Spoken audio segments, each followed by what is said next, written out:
পরিমাণ ম্যাক করেছে দেখতে পেরেছো ছাদে? ওয়াও! হ্যালো এভরিওয়ান, আসসালামু আলাইকুম। কেমন আছেন সবাই? তো আমি দেখুন আজকে কি করেছি, বসে বসে রং করেছি। তো রং হচ্ছে ছোটবেলায় অনেক বেশি করতাম, কিন্তু এখন হচ্ছে অনেক বড় হয়ে গেছি, মানে অনেক বড় হয়ে গেছি। এবার রং করতে বসে যা বললাম আর কি, মানে হাতে কোনো কিছুই উঠতেছিল না, হাত কাঁপতেছিল, মানে আগের মতো পারতেছিলামই না।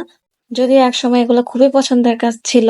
আর তখন হচ্ছে কখনো চিন্তাই করি নাই যে ভবিষ্যতে এসে এগুলা একদমই ভালো লাগবে না বা করার সময় পাবো না। চিন্তা করলে হয়তো বা একদমই মানে তখন স্ট্রোক টোক করতাম আর কি কিছু একটা। তো কাজ নাই তো খইবাজ টাইপের হয়ে এখন হচ্ছে ওগুলাই করছি আর কি। তো তারপর চলে আসলাম হচ্ছে একটা পাউরুটি বানাইতে। পাউরুটিটা এত ফুলছে, ছোট ভাইকে বলছিলাম দেখাই দিতে, তো দেখুন সে কি বলে। অনেক ফুলছে। যদিও তখন মোটামুটি ঠান্ডা হয়ে গেছিল, কিন্তু সে গরমের ভাব নিয়ে এরকম লাফালাফি, মানে কেউ আমাকে হেল্প করে না একটা ভিডিও করতে। ওকে বলছিলাম দেখায় দিতে যাতে আমি ভিডিওটা সুন্দর করে করতে পারি। তো কি আর করার, একা একা নিজের ভিডিও নিজেরই করতে হবে, আবার সবকিছু দেখাতেও হবে। তো এখন হচ্ছে ঠান্ডা হয়ে গিয়েছে, ঠান্ডা হয়ে যাওয়ার পর এখন কাগজগুলোকে উঠাই নিচ্ছি, কারণ এটা গরম অবস্থায় অনেক এঁটে সেটে থাকে। তো গরম অবস্থায় টান দিলে দেখা যায় পাউরুটি সহ ছিঁড়ে চলে আসে। তো ঠান্ডা হওয়ার পর নিজে নিজেই উঠে আসে আর কি, একটু চাপ দিলে। আর দেখুন কি পরিমাণ সফট হয়েছে। এই পাউরুটিটা আমি হচ্ছে দুধ ডিম সবকিছু ছাড়া বানাইছি, শুধু অয়েল দিছিলাম আর ইস্ট দিয়ে, ময়দা দিয়ে, ময়দা না আটা দিয়ে বানাইছি আর কি। এটা কম ক্যালোরির একটা brown bread, one kind of, মানে চিনিটা ছাড়াও বানানো যায়। সো দেখতে পাচ্ছেন। আর আমার কাছে এটা কাটার কোনো ছুরি নাই, তো ছুরিটা আমি কিনে নিয়ে আসি, তারপর রেসিপি শেয়ার করব। কেটে নিলে সুন্দর হইতো, আমি এটাকে ছিঁড়ে নিছি আর কি, এই জন্য এরকম অসমান দেখাচ্ছে। তো এখন চলে আসছি হচ্ছে হাতে মাখা মাছের চচ্চড়ি করব অনেকদিন পর। তো সেটার জন্য হচ্ছে পেঁয়াজ নিয়েছি, রসুন নিয়েছি, তারপর কাঁচামরিচ নিয়েছি, তারপর হচ্ছে এখানে জিরা বাটা দিয়েছি, আর হলুদ মরিচের গুঁড়া, লবণ, আর একটু তেল। তো দিয়ে হচ্ছে এখন ভালো করে পেঁয়াজ থেকে পানিটা বের হয়ে আসা পর্যন্ত এটাকে মাখিয়ে নিব। এভাবে মাখিয়ে নিলে হচ্ছে তেলের পরিমাণটাও কম দেওয়া যায়, আর একটা হচ্ছে পেঁয়াজ আর কাঁচামরিচের এত সুন্দর একটা ফ্লেভার বের হয় তরকারিতে, যে তখন এক প্লেট ভাত এমনিতেই খেয়ে ফেলা যায়, এটা আমার মনে হয় আর কি। অনেকের এভাবে মাখিয়ে নিলে হাত জ্বলে, তারা গ্লাভস ইউজ করতে পারেন। কিন্তু আমার মনে হয় কেন জানি আমি অভ্যস্ত হয়ে গেছি মাখানো টাখানোতে, মানে আগে ছোটবেলায় যখন একটু একটু মাঝে মাঝে ধরতাম আম্মার কাছ থেকে, তখন মনে হতো যে হাতটা জ্বলতো, কিন্তু এখন মনে হয় অভ্যস্ত হয়ে গেছি, এখন আর হাতটা জ্বলে না। হয়তো নিজেরও খেতে ভালো লাগে, আর যে কোনো জিনিস যখন নিজের পছন্দ হয়, নিজের পছন্দ অনুসারে করি, তখন আসলে এগুলো আসলে তেমন একটা গায়ে লাগে না। তো এখন হচ্ছে মাখিয়ে নিয়ে তারপর এখানে আমি ছোট মাছ দিয়ে দিচ্ছি। ছোট মাছ দিয়ে আমি হালকা হাতে আলতো করে মাখিয়ে নিচ্ছি, বেশি প্রেস করা যাবে না, বেশি প্রেস করলে তো মাছগুলো ভেঙে একদম রান্নার আগেই ভর্তা হয়ে যাবে। তো এগুলোকে 1 মিনিটের মতো মাখিয়ে নিয়ে তারপর হচ্ছে আমি কেটে রাখা বেগুন, তারপর হচ্ছে একটা ছোট আলু দিয়ে দিচ্ছি আর কি। তো এইভাবে বেগুনের চচ্চড়িটা খেতে খুব ভালো লাগে ছোট মাছ দিয়ে। ছোট মাছের সাথে বেগুন আলুর এই কম্বিনেশনটা খুব জোস। তো তারপর হচ্ছে আমি রান্না শেষে কাঁচামরিচ আরো দিব, মানে আস্ত কাঁচামরিচ, আর হচ্ছে টমেটো দিব, ধনিয়া পাতা দিব। তো সেগুলো রান্না শেষে দিব। এখন জাস্ট হচ্ছে এগুলো মাখিয়ে নিচ্ছি। ছোটবেলায় যখন আম্মা রান্না করতো, তো আমি পাশ থেকে বসে বসে দেখতাম। তো দেখার সময় আম্মা আমাকে বলতো একটু শিখে রাখ, শিখে রাখ, শিখলে কাজে দিবে, সবকিছু শিখে রাখা লাগে। তো আমি তখন বলতাম, আরে ধুর, এগুলাকে শিখবে, আমার জামাই অনেক ভালো রান্না করতে পারবে, জামাই রান্না করে খাওয়াবে। তো সিরিয়াসলি কথাটা লেগে গেছে। তো আমার জামাই খুব ভালো রান্না করতে পারে, কিন্তু লাগেনি হচ্ছে এই ব্যাপারটা যে আমার জামাই সময় পায় না। তো সেটাই, তখন তো আর এই ব্যাপারগুলো বুঝতাম না। কিন্তু দেখা গেছে যে না, এখন শিখে রাখাটা ভালো সবকিছুই। আর আমি প্রধানমন্ত্রীকেও শুনেছি, উনি একটা ইন্টারভিউতে বলেছেন যে ওনার ছেলেমেয়েরা যখন দেশের বাইরে থেকে আসে, উনি তাদেরকে রান্না করে খাওয়ায়। ওনার নাতনিরা, ওনার ছেলেমেয়েরা ওনার রান্না খেতে খুবই পছন্দ করে। তো উনিও রান্না করতে খুবই ভালোবাসে, উনি প্রতিদিন নিজের চা নিজে করে খায়। তো প্রধানমন্ত্রী যেহেতু এই কথা বলেছে, তো আমি কোন হরিদাস পাল। আর রান্না প্রথম প্রথম হচ্ছে শেখার আগে একটু ঝামেলা মনে হয়, কিন্তু রান্নার প্রসেস গুলা শিখে গেলে, বেসিক গুলা চলে আসলে, তখন আর রান্নাকে বোঝা মনে হয় না, তখন ভালোই লাগে। আর এখন যেহেতু ইউটিউব আছে, ফেসবুক আছে, তো দেখা যায় যে বিভিন্ন রান্নার ভিডিও দেখে দেখে এক্সপেরিমেন্ট করতে কিন্তু ভালোই লাগে। তো নতুন নতুন অভিজ্ঞতা হয় নিজের, রান্নাটাও হয়ে যায় আর সবার মিলে খাওয়াও হয়। আর বিয়ের পরে এই জিনিসটা আমি বুঝতে পারছি যে নিজের ফ্যামিলির মেম্বারদের জন্য কোনো কিছু রান্না করে খাওয়াতে পারলে সেটা নিজেরই খুবই ভালো লাগে।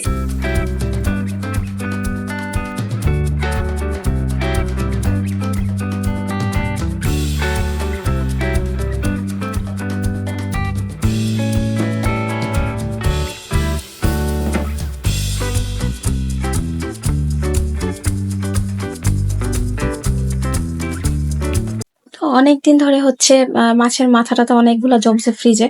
তো অনেকগুলো তো একসাথে রান্না করাটা সম্ভব না, তাই আজকে আমি একটা মাছের মাথা নিয়ে নিছি এখানে। সো এখন হচ্ছে আমি পেঁয়াজ রসুন তারপর কাঁচামরিচ ফালি এগুলো একটু ভেজে নিছি। আর হচ্ছে দুইটা তেজপাতা দিয়ে দিয়েছি মাঝখান থেকে ছিঁড়ে। আর হচ্ছে আমি একটু লবণও দিয়ে দিছিলাম যাতে পেঁয়াজটা তাড়াতাড়ি নরম হয়ে আসে। আমি হচ্ছে মাছের মাথা দিয়ে মুগ ডাল দিয়ে রান্না করব। তো এখন হচ্ছে আদা রসুন বাটা দিচ্ছি অল্প একটু, এটা ফ্রিজে ছিল তাই দিয়ে দিলাম। আর হচ্ছে দিয়ে এখন ভালো করে এটাকে নেড়েচেড়ে একটু ভেজে নেব যাতে আদা রসুনের কাঁচা ফ্লেভারটা নষ্ট হয়ে যায়।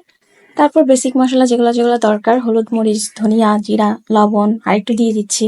দিয়ে তারপর হচ্ছে এটাকে একটু নেড়ে চেড়ে কষিয়ে তারপর মাছের মাথাটা দিয়ে দিব, ডালটা দিয়ে দিব। কষিয়ে আসলে তারপর একটু পানি দিয়ে প্রেসার কুকারে ঢাকনা দিয়ে বন্ধ করে সিটি দিয়ে নিব 4টা। সো এর চেয়ে বেশি দেওয়া যাবে না, এর থেকে বেশি দিলে হচ্ছে কি ডালটা একদম গলে যাবে। আর মুগ ডালটা তো একদম গলে গেলে ভালো লাগে না, একটু আস্তে আস্তে থাকলেই ভালো লাগে। তো আমি হচ্ছে তাড়াহুড়োর মধ্যে এরকম প্রেসার কুকারে ডাল টাল গুলা রান্না করলে ভালোই লাগে আর কি আমার। আমি এটা প্রেসার কুকারেই বসিয়ে দিই।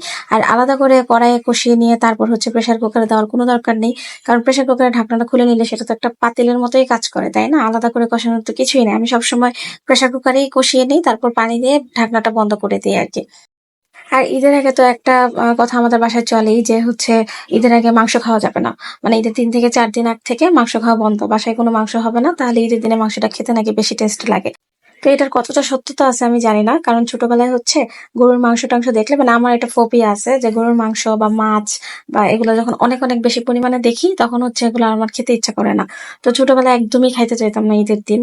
তো ঈদের দিন দেখা যেত যে মাংস মানুষ মজা করে খাচ্ছে, কিন্তু আমাদের 3 ভাই বোনের অবস্থা একদম না খেয়ে 12টা বেজে যেত। তো এত কাজের মধ্যে আমার আবার দেখা যেত আলাদা করে রান্না করতে হতো আমাদের জন্য। তো সেটা থেকে মুক্তি পাওয়ার জন্যই হয়তোবা আব্বু এই কথাটা বলতো যে ঈদের আগে থেকে মাংস খাওয়া বন্ধ, তো 4 দিন পরে মাংসের প্রতি একটা ইন্টারেস্ট হবে, তখন দেখা যাবে ঈদের দিন মাংস খাওয়াটা হবে। তো সেটা আসলে দেখা গেল যে আস্তে আস্তে কাজও করছে। তো এখন মোটামুটি আমি খেতে পারি, এখন আগে থেকে অনেকটা এই বিষয়টা চেঞ্জ হয়েছে আর কি। তো আমরা এখন 3 ভাই বোনই মোটামুটি খাওয়া শিখে গেছি আর কি। তো এখন হচ্ছে আমি কিছু পুলি পিঠা বানাইছি, এটা হচ্ছে ঝাল ঝাল পুলি পিঠা, ভিতরে হচ্ছে আমি ভেজিটেবল দিয়েছি। তো এখন হচ্ছে ভেজিটেবলটা আগেই আমি করে রেখেছিলাম ফ্রিজে, আমি সবসময় রেখে দিই, তাহলে আমার ইনস্ট্যান্ট এই পিঠাটা বানিয়ে খেতে ভালো লাগে। তো আমি 3 রকম ডিজাইন করেছি, কাঁটা চামচ দিয়ে যে কাঁটা পুলি বানিয়েছি, তারপর চন্দ্র পুলি ডিজাইন করেছি, আর ওই যে সিল করে যেটা করে সেটাও করেছি। তো 3টা ডিজাইনে আমি পারি, 3টা ডিজাইনে আমি করে নিয়েছি আর কি। তো এখন আমি হচ্ছে সুন্দর করে এগুলোকে ভেজে নিচ্ছি লাল লাল করে। কত কথাই তো ব্লগে বলি, কিন্তু মনের মধ্যে একটা গল্প উকিঝুঁকি মারছে। আসলে এটা আমি আমার নিজের কোনো গল্প না, আমি এটা শুনেছিলাম অন্য কারোর মুখে, সেটাই আপনাদের সাথে শেয়ার করতেছি। মনে করুন আমরা একটা আর্ট প্রদর্শনীতে গিয়েছি, এক্সিবিশন যেগুলো হয়। তো সেগুলোতে যাওয়ার পর হঠাৎ করে ঘুরে ফিরে অনেকগুলো ছবি দেখছি, একের পর এক শিল্পীদের চিত্রকর্ম দেখে যাচ্ছি। তো হঠাৎ করে দেখলাম একটা জায়গায় অনেক ভিড়। এতক্ষণ যে ছবিগুলো দেখেছি সেগুলো দেখে মনের মধ্যে মিশ্র প্রতিক্রিয়া তৈরি হয়েছে। তো গেলাম হচ্ছে সেই ভিড়টার মধ্যে, ভিড় ঠেলে ঠেলে সামনে যেয়ে দেখি একজন শিল্পী তার একটা সুন্দর ছবি এঁকেছে, ছবিটা খুবই সুন্দর। তো আমরা সবাই দাঁড়িয়ে দাঁড়িয়ে দেখছি মুগ্ধ হয়ে। তো হঠাৎ করে ভিড়ের মধ্যে একজন বলে উঠলো তার নাকটা কেমন বোচা ছবির মেয়েটার, তো নাকটাকে একটু উঁচু করে দিলে বা খাড়া করে দিলেই সুন্দর লাগবে। তো শিল্পী যেহেতু ওখানেই ছিল, তো উনি নাকটাকে খাড়া করে দিলেন। সো ওনার কথা শুনে, মানে যে মানুষটা বলেছিল নাকটাকে খাড়া করা উচিত, সেই মানুষটার কথা শুনে বাকি সবাই একটা একটা করে জিনিস চেঞ্জ করতে বললো। যেমন কানটা উঁচু করে দাও, কানটা সোজা করে দাও, তারপর গালটা আরো উঁচু করে দাও, কপালটা আরো মসৃণ করে দাও, চুলগুলোকে সিল্কি করে দাও, কেউ বলছে কার্লি করে দাও। তো এরকম সবার কথা শুনে শুনে শিল্পী হচ্ছে ছবিটার প্রত্যেকটা সাইড চেঞ্জ করা শুরু করলো।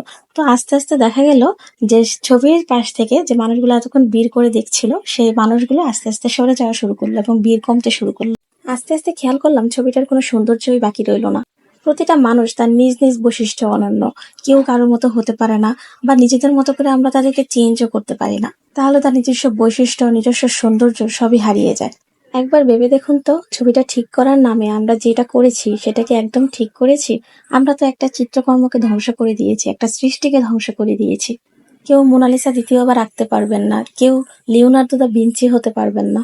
সৃষ্টির কাজে সহায়তা করতে হবে, সৃষ্টিকে কখনো ধ্বংস করা যাবে না। এখন বাস্তবতায় ফিরে আসি, কুরবানি ঈদ যেহেতু সামনে, সবার ঈদ ভালো কাটুক, ত্যাগের মহিমায় উদ্ভাসিত হোক সবার জীবন। সো আমার ভিডিওগুলো ভালো লাগলে অবশ্যই লাইক কমেন্ট শেয়ার এবং সাবস্ক্রাইব করবেন ইউটিউব চ্যানেলটাকে, আর পেজটাকে লাইক এন্ড ফলো করে দিবেন।